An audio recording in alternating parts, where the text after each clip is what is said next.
बिस्मिल्लाहिर्रहमानिर्रहीम। Dear students, अस्सलाम वालेकुम। मैं हूं सैयद समर अब्बास। आज हम केमिस्ट्री 9th से यूनिट नंबर 1 में नेक्स्ट लेक्चर नंबर 13 से आगाज़ करेंगे। हमारा आज का जो लेक्चर है ये केमिकल फार्मूला के बारे में है। आज हम केमिकल फार्मूलाज को बनाने का तरीका सीखेंगे और इसके अलावा कुछ इम्पॉर्टेंट केमिकल फार्मूलाज को याद भी करेंगे। First of all students, chemical formula क्यों बनाया जाता है, इसकी ज़रूरत क्यों पेश आती है, Y chemical formulas.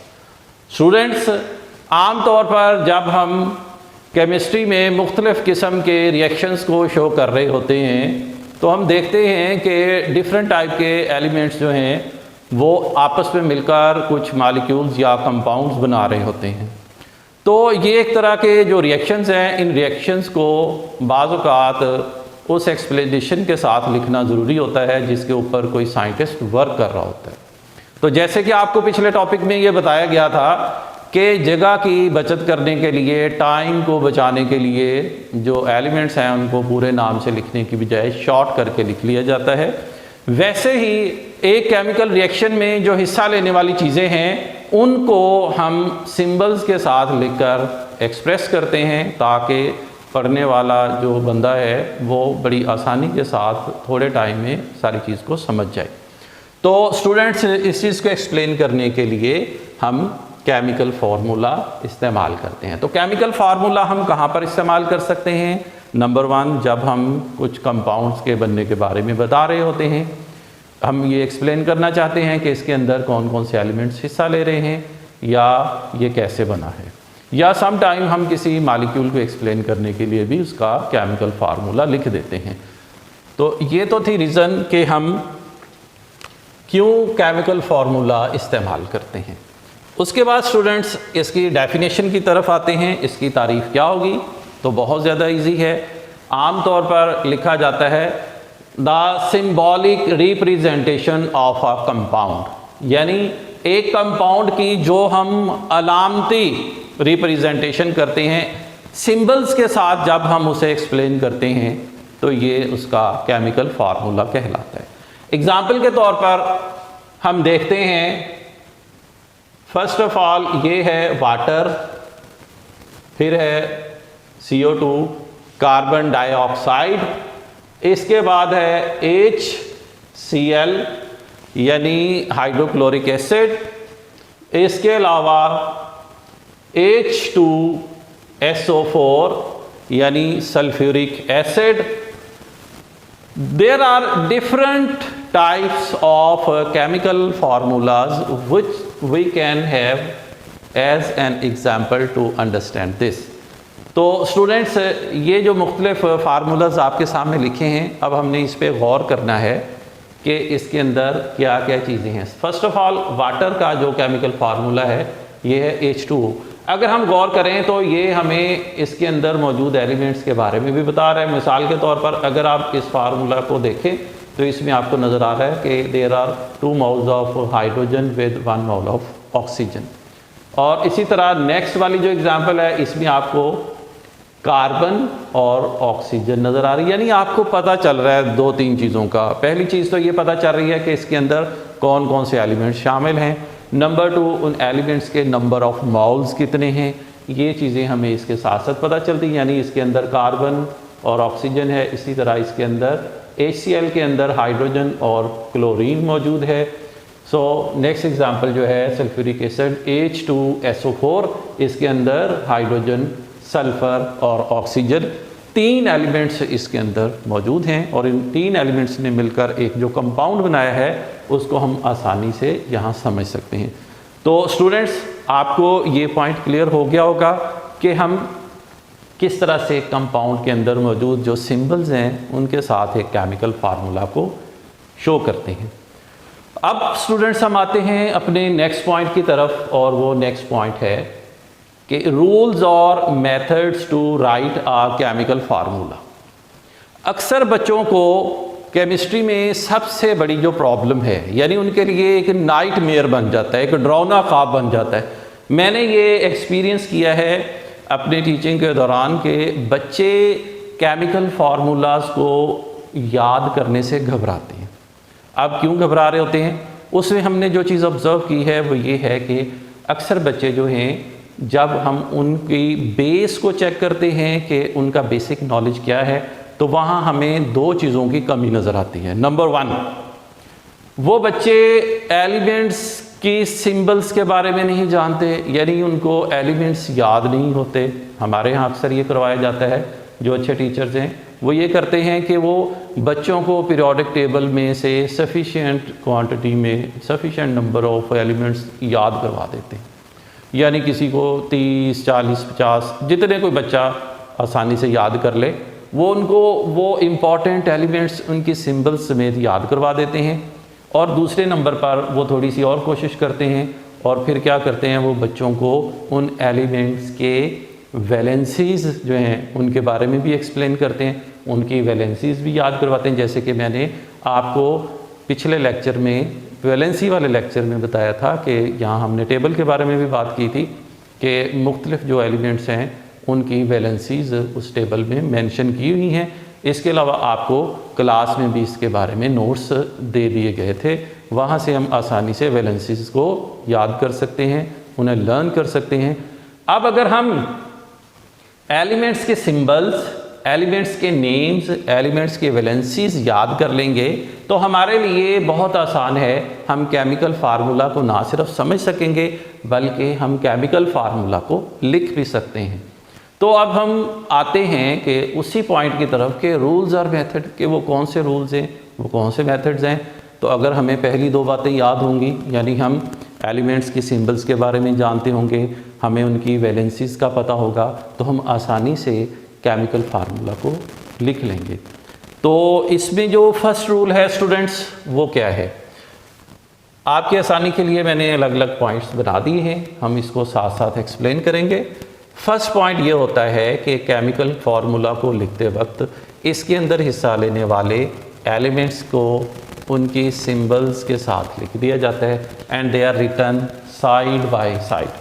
For example, ये आप देखें, मैं सबसे पहले एक एलिमेंट जिसका नाम है ए, ये मैंने अपनी मर्ज़ी से इसका नाम ए रख लिया, और एक दूसरा एलिमेंट है जिसका नाम मैंने बी रख लिया। ये दोनों एलिमेंट्स जो हैं इनके टॉप पर मैं कुछ लिख देता हूँ। फॉर एग्ज़ाम्पल, मैंने यहाँ पे लिखा 1 पॉजिटिव और यहाँ पर मैंने लिखा 2 नेगेटिव। आमतौर पर 1 पॉजिटिव के साथ 1 के साथ पॉजिटिव लिखना ज़रूरी नहीं होता, लेकिन चूँकि 9th क्लास एक प्राइमरी लेवल है, एक बेसिक लेवल है, लिहाजा बच्चों को ये बात बताने के लिए हमने इसके साथ पॉजिटिव लिख लिया, ताकि आगे चल के जब हम वैलेंसीज़ को एक्सचेंज करने का तरीका बताएं तो बच्चों को ये कंसेप्ट पता हो। तो अब स्टूडेंट्स ये देखें कि मैंने क्या किया, मैंने इन एलिमेंट्स के ऊपर पॉजिटिव या नेगेटिव में इनका चार्ज शो कर दिया। मैंने आपको लास्ट टाइम क्लास में चार्ज के बारे में भी बताया था।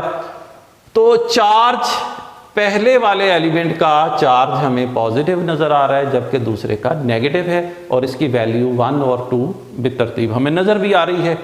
तो इससे पहला जो हमें रूल नज़र आ रहा है वो ये है कि हमने इन दोनों एलिमेंट्स को साइड बाय साइड लिख दिया, और उसके साथ साथ फिर हमने इनके ऊपर इनका चार्ज इनकी वैलेंसी के तौर पे लिख दिया। यानी ये अभी जो हम बात कर रहे थे वैलेंसी, ये वैलेंसीज हैं जो हमने इसके टॉप पर लिख दी हैं। दूसरा पॉइंट इसके साथ है students, positive and negative charges should be shown on these elements which are taking part in the formation of a compound which are to represent in the chemical formula. So हमने ये charges इनके top पे show कर दिए। अब एक चीज़ यहाँ पे गौर करने वाली है स्टूडेंट्स, आपने इस रूल को हमेशा फॉलो करना है कि जब कभी भी आपने वैलेंसी लिखनी है तो जो पहले वाला एलिमेंट होगा या जो पहले वाला रेडिकल होगा उसकी वैलेंसी आपको पॉजिटिव में लिखना होगी, और दूसरी तरफ जो है दूसरे वाला जो एलिमेंट या दूसरे वाला जो रेडिकल है उसकी वैलेंसी आपको नेगेटिव में लिखनी होगी। यानी ये रूल है, you have to follow this rule strictly, कि आपको पहले पॉजिटिव वैलेंसी लिखनी है, बाद में नेगेटिव वैलेंसी लिखनी है। इस तरह आपको ये समझने में आसानी भी हो जाएगी। मिसाल के तौर पर हम आगे चल के जब एक्सप्लेनेशन देंगे, इसको मैं इनसर्कल कर रहा हूँ HCl को, तो मैं इसमें आपको फिर एक्सप्लेन करूँगा कि किस तरह से फर्स्ट वाला जो इसका एटम है, फर्स्ट वाला जो इसमें एलिमेंट है उसके साथ पॉजिटिव वैलेंसी है और सेकंड वाले के साथ जो है वो नेगेटिव है। Now we come to the third point, that is valency expression. तो आपको मैं ये ऑलरेडी बता चुका हूँ कि हमने इन एलिमेंट्स को लिखने के बाद इसके ऊपर इनकी वैलेंसी को एक्सप्रेस करना है। अब आप सोच रहे होंगे कि सर ने ये वैलेंसी के बारे में पहले भी बता दिया, आप फिर सारी इस बात को रिपीट कर रहे हैं। तो बच्चों, रिपीट करने का मकसद ये है, मैं आपको एक बात याद करवाना चाहता हूँ। आप लोगों ने ये बात याद रखनी है कि वैलेंसीज जो हैं इनको लाजमी याद करना है। स्टूडेंट्स, आप ये समझ लें कि अगर आप वैलेंसीज को याद करेंगे, आपकी केमिकल फार्मूलाज के ऊपर जो ग्रिप है वो काफ़ी फर्म हो जाएगी, काफ़ी मजबूत हो जाएगी। आप आसानी से उन्हें लिखेंगे, आसानी से याद रखेंगे, फिर आपको क्रैमिंग की, रट्टा लगाने की ज़रूरत पेश नहीं आएगी। आप बड़ी आसानी से, बड़ी खुशी से फिर केमिस्ट्री में दिलचस्पी लेना शुरू कर देंगे, क्योंकि यही चीज़ें हैं, यानी केमिकल फार्मूलाज और केमिकल इक्वेशंस, ये वो चीज़ें हैं जो बच्चों को बहुत ज़्यादा तंग करती हैं। इस वजह से अक्सर बच्चे जो हैं वो केमिस्ट्री से भागते हैं।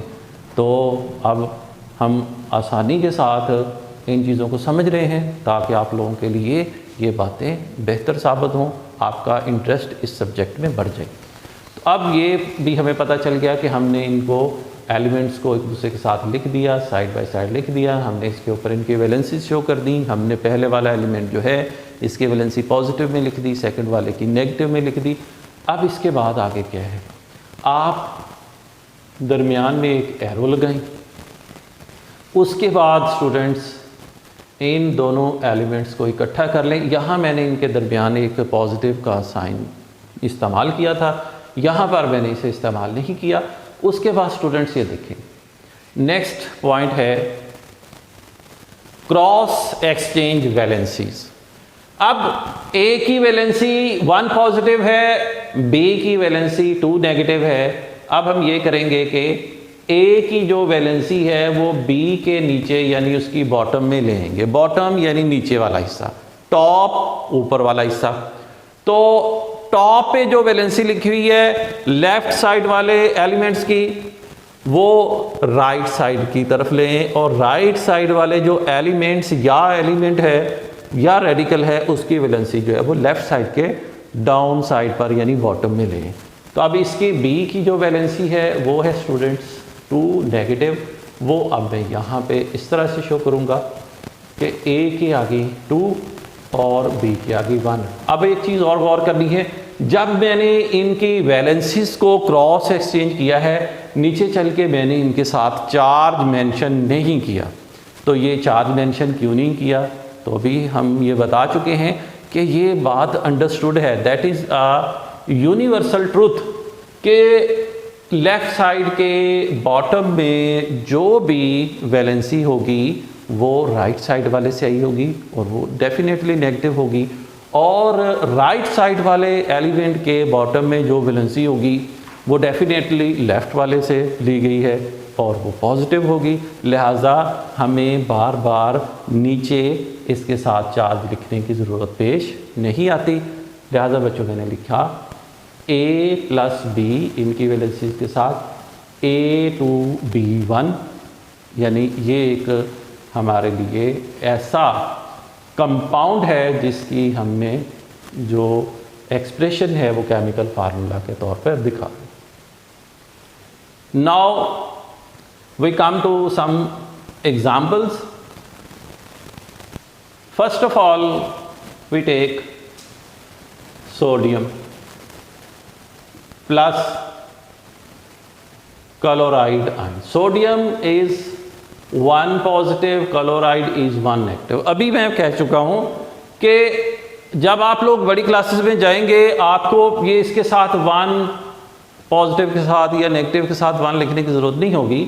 यानी एक चीज़ अभी आप इसको पॉइंट के तौर पे स्टूडेंट समझ लें, अगर आप यूँ भी लिखते हैं Na पॉजिटिव Cl यानी क्लोराइड नेगेटिव, ये भी ठीक है और ये भी ठीक है। अब मेरा पहले वाला तरीका क्यों जो है ज़रूरी है, वो मैंने क्यों लिखा बच्चों, ये आपको समझाने के लिए। शुरू में हम बच्चों को जब बातें एक्सप्लेन करते हैं तो उसके लिए हम एक आसान तरीका इस्तेमाल करते हैं। अब जिस वक्त आप बड़ी क्लासेस में चले जाएंगे आप फिर ऐसे इसको नहीं करेंगे, आपकी एक हैबिट बन जाएगी, आप इसे यूं ही इस्तेमाल करेंगे। बहरहाल अब हम दरमियान में इसके एरो इस्तेमाल करते हैं। अब उसी तरह आपने इन दोनों एलिमेंट्स को, इन दोनों रेडिकल को जो भी है इसे हम यूं लिख लेंगे पहले।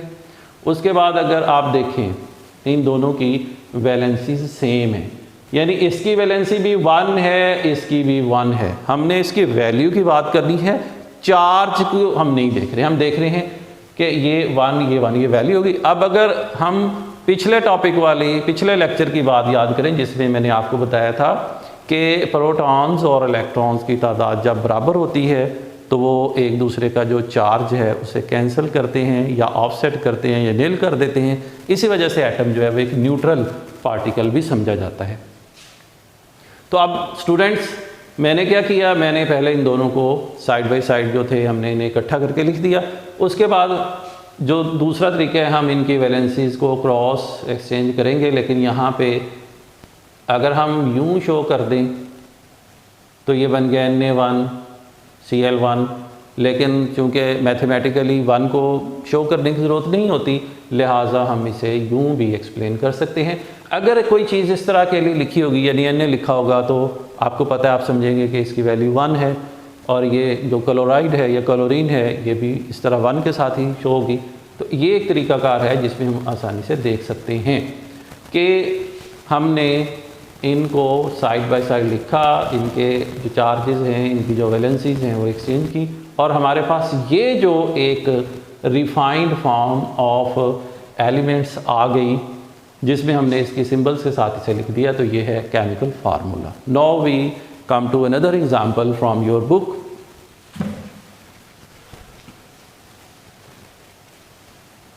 Second example is calcium plus oxygen.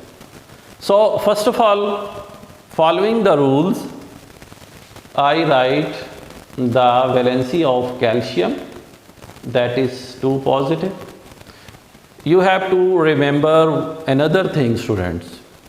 There are certain elements in the periodic table which have variable valencies. So because your level is basic level, your level is primary level, so I am giving you the fixed information that are in your book, and there are some other persons, some other people who must be watching this lecture for their explanation. ये 9th class का lecture है, इसमें हम बच्चों को easy तरीके से बातें बता रहे हैं। बाकी बच्चों को हम इंशाल्लाह क्लास में ये भी बताते हैं कि एलिमेंट्स जो हैं, देयर आर सम एलिमेंट्स, कुछ ऐसे एलिमेंट्स हैं जिनकी वैलेंसीज वेरिएबल हैं, यानी उनकी वैलेंसी 1, 2 या 3 इस तरह शफल करती हैं अकॉर्डिंग टू सिचुएशन। तो वो एक और मैटर है। यहाँ पर हम इस पॉइंट की तरफ वापस आते हैं कि calcium has 2 positive valency and oxygen को जब हम रेडिकल की शक्ल में, जब हम इसे एक आयन की शक्ल में शो करेंगे तो हम लिखेंगे 2 नेगेटिव ऑक्साइड के साथ, ऑक्साइड की फॉर्म में। अब ये हमें देखना है फर्स्ट ऑफ ऑल कि मैंने पॉजिटिव वाली जो वैलेंसी है वो पहले लिख दी, नेगेटिव वाली बाद में लिख दी। अब हम इन दोनों को इकट्ठा करते हैं CaO। अब हम इनको वैलेंसीज को क्रॉस एक्सचेंज करेंगे, लेकिन इसे क्रॉस एक्सचेंज करने से पहले आपको ये नोट करना है कि दोनों की वैलेंसीज जो हैं वो सेम हैं। So if valencies are same they are offset, यानी उन्हें लिखने की ज़रूरत नहीं होती। They are written like this CaO, calcium oxide. Students ये हमारा जो नेक्स्ट पॉइंट था वो था So we have got two examples here. I show another example, that is ACl. Now this is hydrogen with one positive valency, and this is chloride with one negative valency. Draw an arrow between them. Now write ACl. So the next point, the next step is to exchange the valencies, because both the valencies are equal, so they are offset, and we write only HCl. So I think this point is also clear. Now the last point, radicals are the combination of atoms can be shown with a slightly different method. What is that method? Now look at this. A radical named sulfate, SO4 2 negative, sulfate. Another radical like phosphate, PO4 3 negative. These are two different radicals, and when we show them in the chemical formula in a combination, how can we express them? First of all, we take the example of aluminium and sulfate ions. आप जानते हैं students कि aluminium की valency 3 positive है, ये हमने table से याद की है, और ये बातें बार बार मैं आपको मेमोराइज करवाता रहूँगा, आपको रिमाइंड भी करवाऊँगा कि आपने लाजमी वैलेंसीज जो हैं उनको लर्न करते रहना है, उनको आपने भूलना नहीं है। बार बार आप प्रैक्टिस करते रहेंगे तो वो आपकी अच्छी बेस बना देंगी। अब एल्यूमिनियम के 3 पॉजिटिव वैलेंसी होगी और सल्फेट की है 2 negative. According to the method, first of all aluminium and sulphate are written side by side. Now the other method is, the next step is to exchange the valencies. अगर हम देखें कि हम यहाँ सल्फेट की valency 2 negative है, वो हम एल्यूमिनियम के साथ लिख देते हैं और ये बन गया Al2, और सल्फेट के ऊपर मौजूद जो 2 नेगेटिव था वो हम पहले एल्यूमिनियम के पास लेंगे, और एल्यूमिनियम की जो वैलेंसी है अब वो हम सल्फेट के पास लेंगे. अब स्टूडेंट्स आपने एक चीज़ पे गौर करना है कि मैं अगर सल्फेट SO4 के साथ एल्यूमिनियम की वैलेंसी यूं ला के लिख दूं 3, तो ये तो बन गया SO43. ये SO4 नहीं बना, ये SO43 बन गया. तो ये तो एक अजीब सी कन्फ्यूजन थी. इस कन्फ्यूजन को सॉल्व करने के लिए स्टूडेंट्स क्या किया जाता है कि जो सेकंड वाला रेडिकल है सबसे पहले उसके दाएं बाएं जो है वो ब्रैकेट डालते हैं, उसके बाद फर्स्ट एलिमेंट की जो वैलेंसी है उसके नीचे बॉटम में लिख देते हैं. तो इस तरह ये बन गया Al2SO4 होल थ्राइस. तो ये हो गया एल्यूमिनियम सल्फेट. इसके बाद नेक्स्ट पॉइंट है students, that is calcium plus phosphate. So you can clearly see the valency of calcium is 2 positive and of phosphate is 3 negative. Now the next step is to write these two elements, these two radicals with their valencies exchanged, and they are written side by side as well.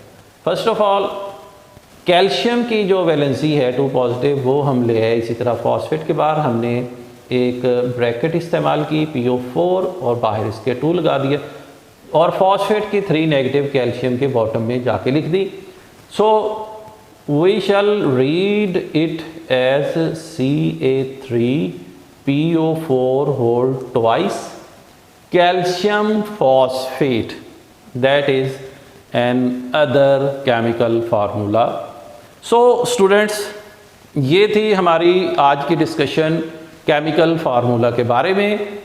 आपको मैं दोबारा से जल्दी में कुछ चीज़ें explain कर देता हूं कि हम केमिकल फार्मूलाज को क्यों पढ़ते हैं. हम केमिकल फार्मूलाज को किसी कंपाउंड या किसी मॉलिक्यूल के अंदर हिस्सा लेने वाले एलिमेंट्स को पहचानने के लिए पढ़ते हैं, और इसके साथ साथ आज हमने ना सिर्फ इसकी जो इम्पोर्टेंस थी उसके बारे में समझा, बल्कि हमने उन तरीक़ों के बारे में भी समझा।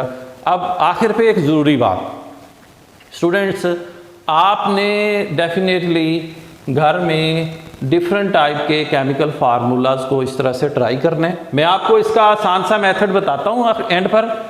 आप लोग क्या करेंगे, फर्स्ट ऑफ ऑल आप डिफरेंट एलिमेंट की वैलेंसीज लर्न करें।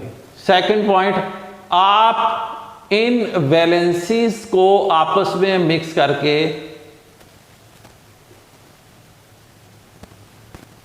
न्यू कंपाउंड, यानी ये जो वैलेंसीज हैं, जिन एलिमेंट्स की वैलेंसीज हैं उन एलिमेंट्स को आपस में मिक्स करें और न्यू कंपाउंड्स बनाएं। आप trial and hit and trial method के साथ, यानी अंदाजे के साथ, एक गेम के तौर पर भी इसको कर सकते हैं। आप बार बार ट्राई करें, ट्राई अगेन, बार बार ट्राई करें, तो बच्चों आहिस्ता आहिस्ता आप इस चीज़ को समझते जाएंगे और एक ऐसा मरहला आएगा, देन क्या होगा, you will be the master of chemical formulas. You will think it very easy not to learn but to write the chemical formula. That was our today's topic. I hope आपको बातें अच्छी तरह से समझ आ गई होंगी।